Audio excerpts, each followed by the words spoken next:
Good morning students, welcome to my YouTube channel. आज मैं लेकर आया हूँ इस वीडियो में हिंदी व्याकरण का सबसे प्रमुख पार्ट जिसे कहते हैं रस। और ये जो रस होता है लगभग सभी परीक्षाओं में आता है और ये हिंदी का सबसे प्रमुख पार्ट है। आज मैं इस वीडियो में रस के प्रकार और उनके उदाहरण सहित पूरा विस्तार पूर्वक बताने वाला हूँ और जो अच्छे से समझ में आ जाएगा। इस वीडियो को देखने से पहले अगर आपने हमारी वीडियो को सब्सक्राइब नहीं किया हो तो पहले सब्सक्राइब कर दे और बेल आइकन बटन को क्लिक कर दे ताकि हमारे द्वारा बनाई गई ये वीडियो आप तक पहुंचती रहे। तो आइए दोस्तों, हम देखते हैं रस किसे कहते हैं। वैसे तो रस में रस शब्द ही ऐसा है कि रस पता चलता है भाई रस किसे कहते हैं। तो रस किसे कहते हैं आइए देखते हैं। काव्य को पढ़ने सुनने से उत्पन्न होने वाली आनंद की अनुभूति को ही रस कहते हैं। ध्यान देना, काव्य को पढ़ने और सुनने से जो आनंद होता है ना उसे ही रस कहते हैं। लोग कहते हैं ना रस आ गया। तो देखो, काव्य को पढ़ने, याद कर लीजिए, काव्य को पढ़ने सुनने से उत्पन्न होने वाली आनंद की अनुभूति को ही रस कहते हैं। आनंद की अनुभूति क्या कहलाती है? रस कहलाती है। रस, छंद और अलंकार काव्य के 3 अंग हैं। रस, छंद, अलंकार क्या हैं? काव्य के 3 अंग हैं। और इंग्लिश में रस को क्या कहते हैं? इंग्लिश में रस को कहते हैं सेंटीमेंट्स। क्या कहते हैं? सेंटीमेंट्स। कई लोगों के मुख से आपसे सुना होगा सेंटीमेंट्स वाली बातें, तो आप जान लीजिए कि इंग्लिश में रस को क्या कहते हैं? सेंटीमेंट कहते हैं। अब हम देखेंगे रस के अंग। रस के अंग अर्थात रस के तत्व कितने होते हैं? तो आप सब जानिए रस के जो है 4 अंग होते हैं। ठीक है, 4 तत्व होते हैं। जैसे एक होता है क्या? अस्थाई भाव। रस के 4 अंग होते हैं। पहला अस्थाई भाव, दूसरा विभाव, तीसरा अनुभाव, चौथा संचारी भाव। इन्हीं 4 अंगों से जो है इनका जो है रस की परिभाषा व्यक्त की जाती है। तो रस के 4 अंग होते हैं: अस्थाई भाव, विभाव, अनुभाव और संचारी भाव। अस्थाई भाव, विभाव, अनुभाव और संचारी भाव। तो आइए हम पहले देखते हैं अस्थाई भाव। अस्थाई भाव किसे कहते हैं ये जानते हैं। ठीक है, अस्थाई भाव क्या है? यह वे भाव हैं जो मन में अस्थायी रूप से स्थापित रहते हैं। इन्हें किसी अन्य भाव के द्वारा नष्ट नहीं किया जा सकता। वास्तव में सही है कि जो हमारे मन में जो भाव अस्थायी रूप से हैं उन्हें नष्ट नहीं किया जा सकता, और जो हमारे मन में अस्थायी रूप से जो भाव हैं वही अस्थायी भाव है। यह वे भाव हैं जो मन में अस्थायी रूप से स्थापित हैं, वो अस्थायी भाव है। इन्हें किसी अन्य भाव के द्वारा नष्ट नहीं किया जा सकता। प्रत्येक रस का एक अस्थायी भाव होता है। जितने भी रस होते हैं उस सभी का एक अस्थायी भाव होगा। तो आइए देखते हैं कि कितने रस होते हैं।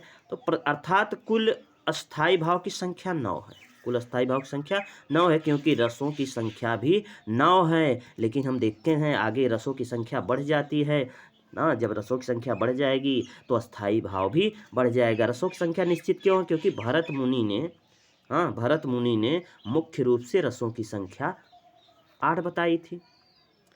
शांत रस को इनके काव्य नाट्य शास्त्र में स्थान नहीं दिया गया। इनकी एक काव्य रचना थी भरत मुनि की, जिनका नाम था नाट्य शास्त्र। इन्होंने मात्र 8 रसों की व्याख्या की। ध्यान देना, सबसे पहले भरत मुनि ने रसों की व्याख्या की, वो भी अपने नाट्य शास्त्र में। और कितने रसों की? 8 रसों की व्याख्या की। इन्होंने शांत रस का स्थान नहीं दिया था अपने नाटक में, अपने नाट्य शास्त्र में। ठीक है, ये बाद में जो है 9वां आया शांत रस। मूल रूप से जब शांत रस जुड़ गया तो ये हो गया 9। मूल रूप से रसों की संख्या कितनी हो गई? 9 हो गई, जिसमें श्रृंगार रस को रस राजा माना जाता है। भैया, श्रृंगार रस को क्या कहा जाता है? रस राजा। वास्तव में श्रृंगार रस जब पढ़ोगे ना तो ऐसा लगेगा इससे बढ़िया कोई रस नहीं। सबसे ज़्यादा आनंद आपको श्रृंगार रस में आएगा। आगे आप देखते जाइएगा। किंतु बाद में बाद में क्या हुआ? हिंदी आचार्यों ने काफ़ी चीज़ देखा। वात्सल्य रस, यशोदा सूरदास का जो दोहा पढ़ा गया, उसमें जो माँ यशोदा का जो वात्सल्य प्रेम था वो बहुत ही अच्छा लगा। तो उन्होंने एक भागवत रस का निर्माण किया। ठीक है, भागवत रस की मान्यता दी। तो 10 रस हो गया। इस प्रकार एक और रस डाल दिए उसमें, भक्ति रस, तो वो हो गया कुल जो है 11 रस। सॉरी, वात्सल्य रस डाला तो जो है 10 हो गया, और भागवत रस डाला तो 11 हो गया। ठीक है, तो वात्सल्य और भागवत 2 बाद में जोड़े गए। वात्सल्य और भागवत 2 रस बाद में जोड़े गए। तो कुल मिलाकर कितने हो गए? 11 हो गए। कुल मिलाकर कितने हो गए? 11 हो गए। तो आइए जो है कुल मिलाकर 11 हो गए। सॉरी, ये थोड़ा सा,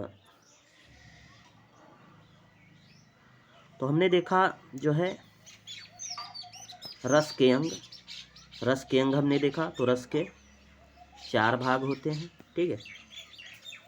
रस के कितने भाग होते हैं? 4 भाग। तो पहले भाग के बारे में हम लोगों ने जाना अस्थाई भाव, ठीक है। तो अस्थाई भाव के बारे में जाना, जो मन में अस्थाई रूप से विद्यमान है वही क्या है? अस्थाई रूप से अस्थाई भाव है, ठीक है। तो अब हम दूसरा पार्ट देखेंगे इसका। दूसरा क्या है? विभाव। हाँ, अस्थाई भाव हो गया, अब क्या है? विभाव। विभाव किसे कहते हैं? अस्थाई भाव के उद्बोधक कारण को विभाव कहते हैं। अस्थाई भाव के उद्बोधक कारण को विभाव कहते हैं। और विभाव भी कितने प्रकार के होते हैं? 2 प्रकार के होते हैं। विभाव भी 2 प्रकार के होते हैं। इसमें ए है जो है आलंबन विभाव। ए क्या है? आलंबन विभाव। और बी है उद्दीपन विभाव। तो पहले हम ए देखेंगे, आलंबन विभाव।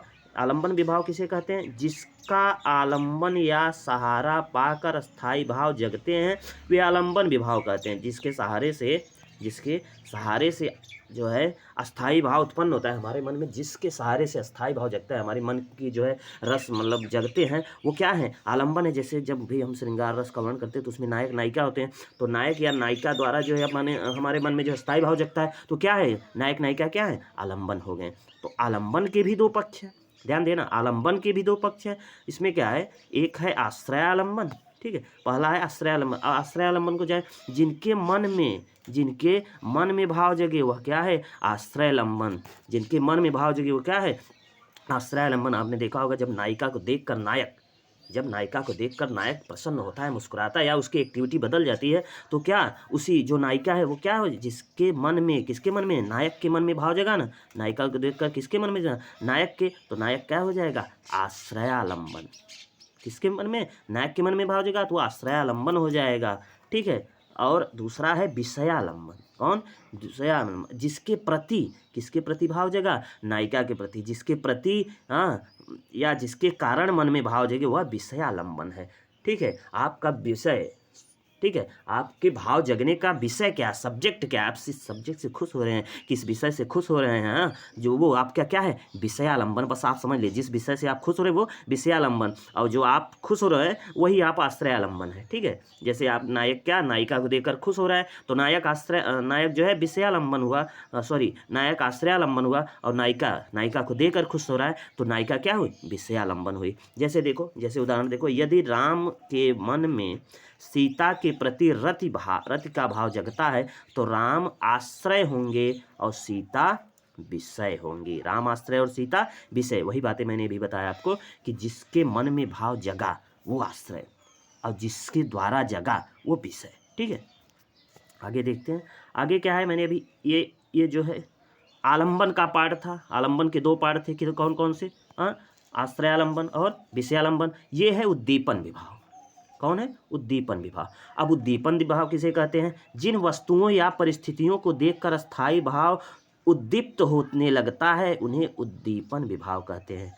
जिन वस्तुओं या परिस्थितियों को देखकर अस्थाई भाव उद्दीप्त होने लगता है उन्हें क्या कहते हैं? उद्दीपन विभाव कहते हैं। जैसे चांदनी, कोकिल, कूजत, एकांत स्थल, रमणी, नायक नायिका की शारीरिक चेष्टाएं आदि, इन सबको देखकर जब जिसको देखकर अंदर में भाव जगता है उसे क्या कहते हैं? उद्दीपन विभाव, ठीक है। और जिसके मन में जगता है वो क्या है? आलंबन, आलंबन विभाव। तो आलंबन और उद्दीपन के बारे में हमने जान लिया। अब हम तीसरा देखते हैं, अनुभव। तीसरा क्या है? अनुभव। अनुभव किसे कहते हैं? मनोगत, मन में उत्पन्न भाव को व्यक्त करने वाली शारीरिक प्रतिक्रिया अनुभव कहलाती है। अनुभव लिखा है, अनुभव कहलाती है, ठीक है।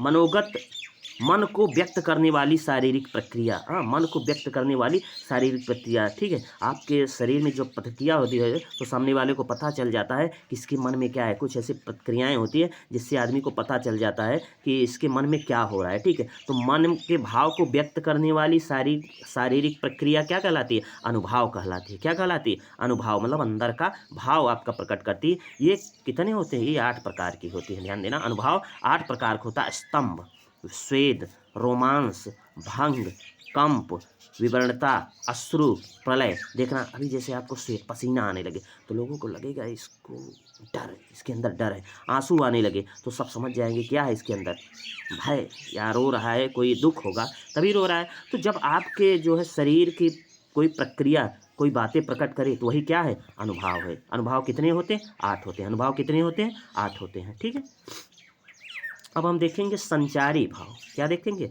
संचारी भाव। संचारी भाव किसे कहते हैं, हृदय या मन में संचरण आने जाने वाली भावनाओं को ही संचारी भाव कहा जाता है।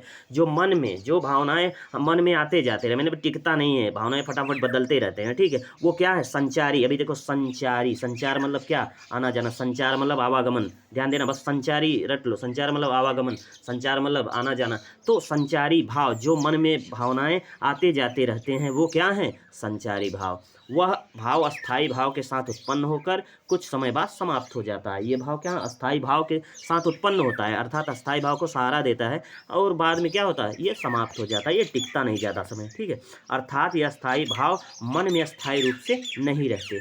अस्थाई भाव ये मन में अस्थाई रूप से नहीं रहते। संचारी भाव की संख्या कितनी है, 33, ध्यान है। अनुभाव की संख्या कितनी थी, 8, और संचारी भाव की संख्या कितनी है, 33। देख लीजिए कौन कौन सी संख्या, जैसे हर्ष, विषाद, श्रास, लज्जा, ग्लानि, चिंता, शंका, असूया, अमर्ष, मोह, गर्व, उत्सुकता, उग्रता, चपलता, दीनता, जड़ता, आवेग, निर्वेद, धृति, मत्स्य, विबोध, वितर्क, श्रम, आश्रय, निद्रा, स्वप्न, स्मृति, मद, उन्माद, अवहि तथा अपस्मार, व्याधि, मरण। तो ये 33 कुल मिलाकर क्या है, अस्थाई भाव है। ये मन में जो है बराबर जगते रखते हैं। फिर जो है जैसे खुशी हुई कुछ टाइम बाद खत्म, विषाद दुख हुआ खत्म, लज्जा हुआ कुछ टाइम बाद लज्जा हट जाए। तो ऐसे ही ये गर्व, उत्सुकता, थोड़ी सेकंड के लिए आपके अंदर भाव जगते हैं, फिर ये खत्म। ये क्या है, संचारी भाव है। कौन सा भाव है, संचारी। अभी आपने जो है जो रस के चारों तत्वों को देख लिया, ठीक है, रस के चारों तत्वों को देख लिया। अब आप देखेंगे रस। रस कितने प्रकार के होते हैं, मैंने बताया था जो है 11 प्रकार हो गए, पहले 8 था, फिर 9 हुआ, फिर 2 और जुड़ गए, तो कुल मिलाकर 11 प्रकार हो गए। अब 11 प्रकार रसों के जो हम परिभाषा देखेंगे, उनके उदाहरण से उनको समझेंगे। तो आइए भैया, रस के राजा, रस का राजा कौन, श्रृंगार रस। पहले हम जानते हैं श्रृंगार रस किसे कहते हैं, ठीक है, श्रृंगार रस किसे कहते हैं, ये जानेंगे। श्रृंगार रस, इसके 11 प्रकार होते हैं और पहला नंबर है श्रृंगार रस। जहाँ नायक और नायिका की अथवा महिला पुरुष के प्रेम पूर्वक श्रेष्ठाओं क्रियाकलापों का श्रेष्ठाक वर्णन होता है, वहाँ श्रृंगार रस होता है। बस इतना जानिए कि जहाँ नायक नायिका अथवा महिला पुरुष का, ठीक है, प्रेम पूर्वक श्रेष्ठ कलाप या नायक या नायिका का क्रियाकलाप का जहाँ वर्णन हो, वहाँ श्रृंगार रस होता है। बस इतना जानिए, नायक और नायिका या स्त्री या पुरुष के पूर्वक जो क्रियाकलाप हो, जो क्रियाकलापों के द्वारा जो वर्णन हो, वो क्या है, श्रृंगार रस है। और श्रृंगार रस का स्थायी भाव रति होता है, याद रखना, श्रृंगार रस का स्थायी भाव रति, श्रृंगार रस का स्थायी भाव रति होता है। और यह 2 प्रकार का होता है, ठीक है, यह 2 प्रकार का होता है। एक होता है संयोग श्रृंगार, एक होता है वियोग श्रृंगार। संयोग श्रृंगार मतलब जब 2 प्रेमी प्रेमिकाएं मिलते हैं वो संयोग होता है, अब जब अलग होते हैं तब वियोग होता है, जब अलग होते हैं तो वियोग होता है। तो श्रृंगार रस के कितने भाग, 2 भाग। कौन कौन से, संयोग श्रृंगार और वियोग श्रृंगार। आइए उदाहरण से समझते हैं कि श्रृंगार रस किसे कहते हैं। अभी देखिए, जैसे राम को निहारत जानकी, जब प्रेम मन में उत्पन्न हो, ठीक है, उसे रति कहते हैं, रति, रति का भाव उत्पन्न हो, समझ जाओ क्या है, श्रृंगार रस। राम को रूप निहारत जानकी, कंगन के नग की परछाई, याते सवय सुध भूल गई, कर टेक रही पल टारत नाही। ध्यान देना, राम को रूप निहारत जानकी, जानकी प्रभु श्री राम को देखी जब जो है वहाँ उपवन में, तो माँ जानकी जो है प्रभु श्री राम को निहारने लगी, और कंगन के नग की परछाई, ध्यान देना, वो कैसे निहार रहे, कंगन में जो नग लगा है उस नग की परछाई, डायरेक्ट मतलब सीधे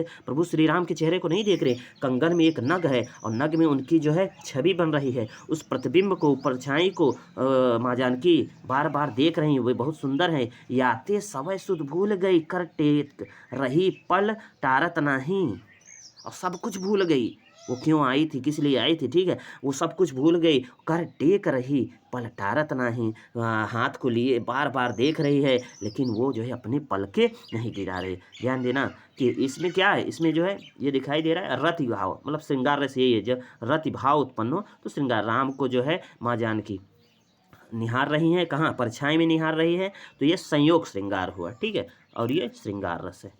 आगे आइए हम देखते हैं, अगला है हास्य रस। कौन सा रस है, हास्य रस। तो हास्य रस समझानेंगे भैया। हास्य रस क्या है, किसी वस्तु या व्यक्ति की घटनाओं और भावनाओं से संबंधित काव्य को पढ़ने से उत्पन्न रस को हास्य रस कहते हैं, ठीक। इसमें कोई बहुत बड़ी बात नहीं। हास्य रस क्या, किसी व्यक्ति या वस्तु घटनाओं को देखकर मन में जो काव्य को पढ़ने से उत्पन्न रस होता है, उसे हास्य रस कहते हैं, ठीक है। जब हम किसी वस्तु या व्यक्ति को देखते हैं या कोई क्रियाकलाप आजकल देख रहे हो, कॉमेडी देखते हैं, तो हमारे मन में एक हास्य, हंसने का भाव उत्पन्न होता है ना, उसी को कहते हैं हास्य रस। और हास्य रस का अस्थायी भाव क्या होता है, हंसी। हास्य रस का अस्थायी भाव क्या होता है, हंसी। इसको उदाहरण से देखते हैं, ठीक है, इसको उदाहरण से देखते हैं। इसका उदाहरण है कि कोई कवि ने लिखा है कि इस दौड़ धूप में क्या रखा है, आराम करो आराम करो, आराम जिंदगी की पूजा है, इससे न तपेदिक होती, आराम सुधा की एक बूंद, तन का दुबलापन खो देती। अभी देखो कोई भैया बता रहे हैं ज़िंदगी में क्या करना चाहिए, और ज़िंदगी में उन्होंने कहा भैया इस दौड़ धूप में क्या रहेगा, इस दौड़ धूप में कुछ नहीं रखा है भैया, आराम करो, केवल आराम करो, मज़े करो, आराम, सब कुछ आराम, आराम ज़िंदगी की पूजा है। हाँ, वो कह रहा है भैया आराम ज़िंदगी की पूजा है, ज़िंदगी में आराम करो, वही तुम्हारी पूजा है, पूजा पाठ से कुछ नहीं हो, केवल आराम करो, इससे न तपेदिक होती है। हाँ, सोने से कोई बुखार उखार नहीं होता, हाँ, काम करोगे तो बुखार होगा। हाँ, आराम सुधा की एक बूंद, ये कह रहा है आराम भैया ये जो है अमृत की बूंद है, तन का दुबलापन खो देती। हाँ, मोटे हो जाओगे, जो पतले उतले हो ना, मोटे हो जाओगे, तन में जो तुम्हारे दुबलापन है ना, खो जाएगी। तो भैया हंसी आनी चाहिए इस पर ही। आदमी सभी लोग कहते हैं भैया काम करो, कुछ आगे बढ़ो, कुछ करो, ये कह रहा है नहीं भैया केवल आराम करो, मज़े करो, यही अमृत की बूंद है, और यही जो है बुखार दूर कर देता है, इससे बुखार नहीं होता, इससे आपका मोटापा होगा, दुबला पल भी नहीं है। इन्होंने कहा था भैया केवल आराम करो बस। तो इस पर हंसी आती है, ये क्या है, हास्य रस। इसमें कौन सा भाव उत्पन्न हो रहा है, हास्य रस। तो आगे देखिए हम तीसरा देखते हैं, करुण रस। करुण रस देखते हैं, करुण रस क्या है, करुण रस है इसमें किसी प्रकार की दुख से संबंधित अनुभूति से प्रेरित काव्य रचना को पढ़ने से करुण रस उत्पन्न होता है, ठीक है। इसमें किसी प्रकार की दुख से संबंधित अनुभूति से प्रेरित काव्य रचना को पढ़ने से करुण रस उत्पन्न होता है। जब हम किसी काव्य पाठ को, ऐसी कविता या ऐसे दोहा चौपाई को पढ़ते हैं जिससे हमारे अंदर करुण का भाव उत्पन्न हो। हाँ, करुण मतलब शोक, इसका अस्थायी भाव क्या हो, शोक मतलब दुख का भाव उत्पन्न हो। भाई जब शोक उत्पन्न हो तो वो क्या कहलाता है, करुण रस कहलाता है। करुण मतलब रोना आ जाए, ऐसा लगे कि हम रो देंगे हम उस पढ़ने से। कभी कभी ऐसा होता है ना, कोई कविता या कुछ सुनो तो अंदर से रोना आ जाता है। तो इसके उदाहरण देखिए क्या है, इसके उदाहरण क्या है, इसके उदाहरण ये है, कभी देखो कहीं रो रहा है ना कोई, तो आपको अंदर से जो है रोएंगे नहीं, लेकिन अंदर से रोना आ जाए, तो वही क्या है, करुण रस है। आपके अंदर करुण रस की उत्पत्ति हो जाती है। तो देखो इसमें क्या लिखा है, शोक विकल सब रोवहि रानी, और रूपशील बल तेज बखानी, करहि बिलाक अनेक प्रकारा, और परे चूमि तल बारह बारह। इससे आपको दुख हो। इसमें क्या कर रहा है, शोक विकल सब रोवहि रानी, सभी रानियां क्या हैं, दुख में जो है व्याप्त होकर सभी रो रहे हैं। रूप शील बल गुण, यानी सब जो है उसके रूप शील गुण बल को बखान कर रो रहे हैं, ये ऐसे थे वो ऐसे थे, ठीक है। लेकिन आज देखो हमको छोड़कर चले गए। करह बिलाप अनेक प्रकारा, कई प्रकार से बिलाप कर रहे हैं। हाँ, पारह चूम तल बारह बारह, और बार बार उनको चूम कर कहाँ, धरती पर गिर पड़ रहे हैं। ऐसी जो है अब जब कविताएं पढ़ेंगे ऐसे, तो आपके अंदर भी थोड़ा सा शोक आएगा, ठीक है। यही करुण रस है। ये क्या है, करुण, जहाँ रोने का भाव आ जाए, जहाँ रोने वाली लाइन्स आ जाए, वो क्या है, करुण रस है। और करुण रस का स्थायी भाव शोक है, करुण रस का स्थायी भाव शोक है। तो आइए अगला देखते हैं, अगला है वीर रस। अगला क्या है, वीर रस। वीर रस जब काव्य में उमंग, उत्साह और पराक्रम से संबंधित का भाव उल्लेख होता है, तब वहाँ वीर रस की उत्पत्ति होती है। और वीर रस का स्थायी भाव उत्साह है। आपने देखा जहाँ वीरता वाली बात होने लगे ना, जब वीरता की कहानी, ऐसा तो आपके अंदर थोड़ा उत्साह जगने लगता है। आपने जब जैसे साउथ वाला फिल्म देखा है ना, जब उसमें हीरो मारता है ना, एकदम जैसे एक बार मारता है इसमें 5 लोग उड़ जाते हैं, तो आपके अंदर भी ऐसा लगता है ना, उत्साह आ जाता है। ऐसा लगता है हम भी मारेंगे तो कम से कम 2 लोग तो उड़ ही जाएंगे। तो ये क्या है भाई, देखो वीर रस, ये वीर रस, आपके अंदर वीर रस का भाव जग रहा है, ठीक है। तो वीर रस का भाव जग रहा है, तो देखो जैसे उदाहरण, जब हम कुछ पढ़ते हैं, अगर उसमें जो है आपको साहस उत्साह जग रहा है, तो क्या है, वीर रस। मैं सत्य कहता हूँ सके सुकुमार न मानो मुझे, यमराज से भी युद्ध को प्रस्तुत सदा मानो मुझे। ये कह रहे हैं भैया कि मैं सत्य कहता हूँ, सखे सुकुमार ना मानो मुझे, मैं सत्य कह रहा हूँ सखा, हमको सुकुमार, हमको जो है कोई कमज़ोर बालक मत समझो, हम क्या हैं, बहुत कोमल बालक नहीं हैं, यमराज से भी युद्ध को प्रस्तुत सधा मानो मुझे, हम यमराज से भी युद्ध लड़ सकते हैं, मुझे ऐसा मानो, मैं बोईर हूँ। तो ऐसी कहानी, ऐसी जो है कविताएँ पढ़कर अंदर जो है क्या उत्साह जगता है, यही क्या है भैया, वीर रस है। यही क्या है, वीर रस। और वीर रस का स्थायी भाव उत्साह। आगे आगे देखते हैं, अगला क्या है, अद्भुत रस। अगला क्या है, अद्भुत रस। अद्भुत रस देखिए, जहाँ पर किसी अलौकिक क्रिया कलाप, यहाँ अलौकिक होना चाहिए था, अलौकिक क्रियाकलाप, आश्चर्यचकित वस्तुओं को देखकर या उनसे संबंधित घटनाओं को देखकर मन में जो भाव उत्पन्न होते हैं, वहाँ पर अद्भुत रस होता है। देखो, जहाँ पर ऐसे क्रियाकलाप हो रहे हैं जिसको देखकर आपको आश्चर्य हो, ठीक है, आश्चर्य हो, तो जब आश्चर्य होगा तो वही अद्भुत रस होगा, वही क्या, अद्भुत रस होगा। तो यही अद्भुत रस का स्थायी भाव क्या होता है, आश्चर्य होता है। ऐसी क्रियाकलाप या ऐसी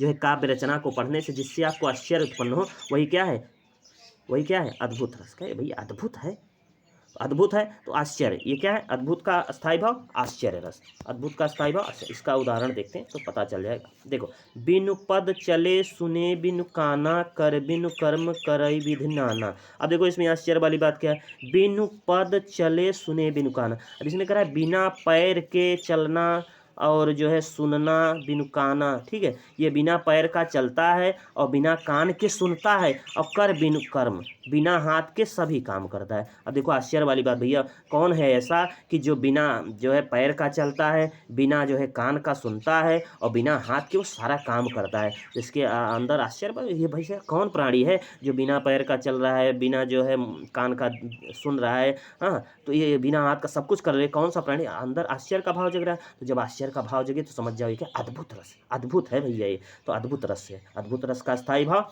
आश्चर्य, अद्भुत का स्थायी भाव आश्चर्य। अगला देखते हैं भयानक रस। भयानक रस, जहाँ भयानक वस्तुओं को देखकर या भय उत्पन्न करने वाले दृश्य घटनाओं को देखकर मन में जो भाव उत्पन्न होते हैं, वहाँ भयानक रस होता है, ठीक है। जहाँ भयानक वस्तु को देखकर अंदर क्या हो उत्पन्न हो, भय। जहाँ भयानक वस्तु या घटना को देखकर अंदर भय उत्पन्न हो जाए, वो क्या है, भयानक रस। और भयानक रस स्थायी भाव होता है भय। अच्छा, इन रसों में इसका स्थायी भाव छिपा है। भयानक रस का स्थायी भाव क्या है, भाव, भय। तो देखो, जब किसी वस्तु या घटना को देखकर अंदर क्या उत्पन्न हो भैया, अंदर भय उत्पन्न हो, तो क्या है, भयानक रस है। क्या है, भयानक रस है। हाँ, भयानक रस का स्थायी भाव भय, भयानक रस का स्थायी भाव भय। आइए उदाहरण देखते हैं। उदाहरण क्या है, जैसे उधर गरजती सुंदलहरिया कुटिल काल के जालों सी, चली आ रही फेन उगलिया फन फैलाए ब्यालों सी। देखो, ये सर उधर गरजती सिंधु लहरिया कुटिल काल के जालों से।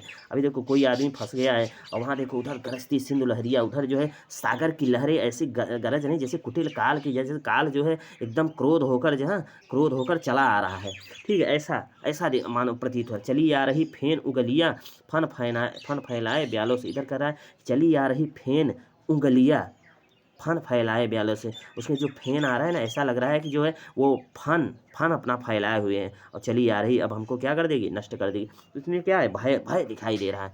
हाँ, आप सबको भी कभी देखा होगा, जब भय दिखाई देता है तो उसमें कौन वो जो है भयानक रस होता है। कौन सा रस होता है, भयानक। और भयानक रस का स्थायी भाव क्या है, भय है। अगला देखते हैं। अगला है रौद्र रस। क्या है, रौद्र रस। और रौद्र रस में क्या है, रौद्र रस की जो है हम देखते हैं, जिस काव्य रचना को पढ़कर या सुनकर हृदय में क्रोध के भाव उत्पन्न हो, वहाँ पर रौद्र रस होता है। इस प्रकार की रचनाओं में उत्प्रेरण संबंधी विवरण होता है। अभी देखिए, जिस काव्य या रचना को पढ़कर क्या अंदर उत्पन्न हो, रौद्र रस, अर्थात क्रोध। जब अंदर से क्रोध उत्पन्न हो, रौद्र उत्पन्न हो, तो क्या कहलाता है, रौद्र रस। जिस काव्य या रचना को पढ़ने से अंदर क्या उत्पन्न हो, क्रोध। कभी कभी कुछ बातें सुनकर या पढ़कर अंदर से क्या उत्पन्न होता है, क्रोध उत्पन्न होता है। जब वही घटना क्या कहलाता है, रौद्र रस। रौद्र रस का स्थायी भाव क्या होता है, क्रोध। जब किसी काव्य या रचना को पढ़कर मन में जो है क्रोध उत्पन्न हो, वही क्या कहलाता है, रौद्र रस। और रौद्र का स्थायी भाव क्रोध, रौद्र रस का स्थायी भाव क्रोध। इसका उदाहरण देखते हैं। इसका उदाहरण क्या है, श्री कृष्ण के सुन बचन अर्जुन क्रोध से जलने लगे, सब शील अपना भूल कर करतल युगल मलने लगे। जब श्री कृष्ण ने ऐसे ऐसे वचन सुनाए इनको, किसको, कृष्ण ने ऐसे ऐसी बातें बताई ना, अंदर जो है क्रोध को, अर्जुन को क्रोध आने लगा, इतना क्रोध आने लगा, सब शील अपना भूल गए, अपना सारा विनय विद्या भूल कर करतल युगल मलने लगे। दोनों हाथ वो जो है मलने लगे कि अब हम बस युद्ध करेंगे, बस हमको बस बस अब तुरंत युद्ध करेंगे, हम रुकने वाले नहीं, क्योंकि उनके अंदर क्या उत्पन्न हो गया, क्रोध। जब क्रोध आदमी को उत्पन्न हो जाता है ना, तो उसको कुछ समझ में नहीं आता, बस वो सीधे क्या युद्ध करना चाहता है। तो ये आपने देखा। हाँ, अब अगला देखते हैं। अगला क्या है, विभत्स रस। अगला क्या है, विभत्स रस। विभत्स रस, जिस काव्य रचना में घृणात्म वस्तु या घटनाओं का उल्लेख हो वहाँ पर विभत्स रस होता है। जिस काव्य रचना में क्या घृणात्म घटनाओं या रचनाओं का उल्लेख हो वो विभत्स रस कहलाता है। इसका स्थायी भाव क्या है, घृणा। अभी देखो, जिस काव्य या रचना या घटनाओं को देखकर अंदर क्या हो, घृणा उत्पन्न हो। क्या घृणा, अरे यार ऐसा दिख रहा है, तो घृणा जब उत्पन्न हो जाएगा तो समझ लो क्या है, विभत्स रस। विभत्स रस, यहाँ हट जाओ यार, विभत्स रस घृणा। विभत्स रस का स्थायी भाव घृणा। ठीक है, इसका उदाहरण देखते हैं।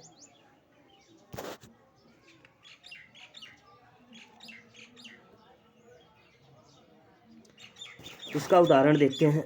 सिर पर बैठियो काक, सिर पर बैठियो काक, आँख दो खात निकारत, अब खींचत जीभन सियार अति अनुदित उर धारत। इसमें देखो विभत्स घृणा का भाव भैया देखो। सिर पर बैठियो काक, इसका है सिर पर बैठियो काक। सर पर कौन, जैसे कोई एक लाश पड़ी है, एक मुर्दा पड़ा है, उसके सिर पर कौन, कौवा बैठा है। आँख दो खात निकारत, और उसका दोनों आँख निकाल कर क्या कर रहा है, खा रहा है भैया। कोई पशु का मुर्दा है, कुछ भी है, तो वो खा रहा है, उसका आँख निकाल कर। देखो घृणा उत्पन्न हो रहा है भैया। खींचत जीभ सियार, और सियार उसका जीभ खींच रहा है। सियार क्या करे, उसका जीभ खींच रहा है खाने के लिए। आनुदित उर धारत, आनुदित उर धारत, और कोई उसका जो है हृदय, हृदय क्या कर रहा है, उसका हट जो पेट को फाड़ कर उसका हृदय निकाल रहा है। तो ऐसी घटनाओं को देखकर, ऐसा जो है चित्र देखकर क्या अंदर जब घृणा उत्पन्न हो जाए, जब घृणा उत्पन्न हो तो समझ लो क्या विभत्स रस है। आइए अगला देखते हैं। अगला क्या है, शांत रस। अगला क्या है, शांत रस। काव्य वह काव्य रचना जिसमें श्रोता के मन में निर्वेद के भाव उत्पन्न होता है, वो क्या है, शांत रस कहलाते हैं। जब अंदर निर्वेद का भाव हो, एक शांति का भाव हो, तो क्या है, शांत रस। और इसका जो है रस स्थायी भाव क्या होता है, निर्वेद। शांत रस का स्थायी भाव निर्वेद, शांत रस का स्थायी भाव निर्वेद। जब काव्य की रचना से श्रोता के मन में निर्वेद का भाव उत्पन्न हो, कौन सा भाव, निर्वेद का भाव उत्पन्न हो, तो क्या कहलाता है, वो शांत रस। ठीक है, कौन सा रस कहलाता है, शांत रस। इसका उदाहरण देखते हैं। इसका उदाहरण क्या है भैया, मन रे तन कागज का पुतला, लगे बूंद बिनस जाई झड़ में, अब गर्भ करे क्यों इतना। इसमें क्या करे, मन रे तन कागज का पुतला। हे मन, ये तन तो क्या है, कागज का पुतला, लगे बूंद बिनस जाए झड़ में। ये कह रहा है कि एक बूंद पानी पड़ते ये कागज पुतला ऐसा है जैसे पानी पड़ते ही ये कागज गल जाए, वैसे ही कब शरीर खत्म हो जाएगा कुछ भरोसा, गर्भ करें क्यों इतना, इतने शरीर भी कागज पुतले जैसे शरीर पर इतना भरोसा क्यों कर रहे हो। तो ऐसी जब बातें सुनते हो तो अंदर निर्वेद होता है, एक जो है वैराग्य होता है, भैया देखो संसार ये मोह माया लोभ लालच छोड़ दो। तो जब ऐसा भाव उत्पन्न हो ना, तो समझ जाओ कौन सा रस है, शांत रस। शांति का भाव उत्पन्न हो रहा है तो शांत रस है। शांत रस का जो है स्थायी भाव निर्वेद। अगला देखते हैं। अगला है वात्सल्य रस। अगला क्या है, वात्सल्य रस। वात्सल्य रस जो है ये 10वां नंबर है। स्नेह, जहाँ पर बाल्य क्रीड़ाओं से संबंधित एवं उनसे स्नेह के भाव उत्पन्न हो वहाँ वात्सल्य रस उत्पन्न होता है। हाँ, वात्सल्य रस का स्थायी भाव क्या होता है, स्नेह। जहाँ बच्चों की क्रीड़ाओं या खेल को देखकर अब अंदर क्या हो, एक स्नेह, एक लगाव, एक प्रेम उत्पन्न हो बच्चों के प्रति, तो क्या है वो वात्सल्य रस। और वात्सल्य रस का स्थायी भाव स्नेह, वात्सल्य का स्थायी भाव स्नेह। ध्यान देना, स्नेह या बाल क्रीड़ाओं, हाँ बच्चे के खेल कूद से संबंधित या उनसे को देखकर जब स्नेह उत्पन्न हो तो क्या है, वात्सल्य रस है। वात्सल्य रस का स्थायी भाव स्नेह है।